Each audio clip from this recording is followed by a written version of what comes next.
शिर्डी लोकसभेसाठी आज मतदान प्रक्रिया पूर्ण होते तर शिर्डीमध्ये तिरंगी लढत बघायला मिळणार आहे। भाऊसाहेब वागचौरे विरुद्ध सदाशिव लोखंडे आणि सोबतच काँग्रेसच्या बंडखोर उमेदवार उत्कर्षा रूपवती अशी तिरंगी लढत शिर्डीत बघायला मिळणार आहे।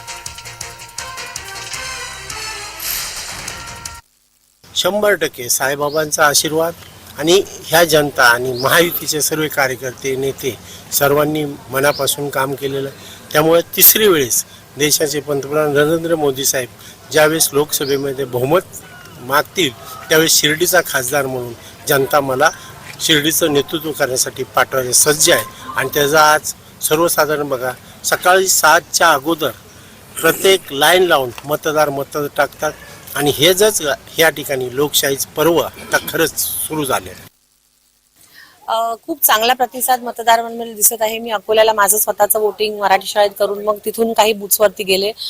लोकांमध्ये उत्साह आणि कुठेतरी निवडणूक आता आपल्या हातात लोकांनी घेतली असं वाटतं, कारण उमेदवार जे समोरचे होते त्याच्याबद्दल इतकी निराशाजनक परिस्थिती होती की मतदान करायला जायचं की नाही हा प्रश्न लोकांसमोर होता।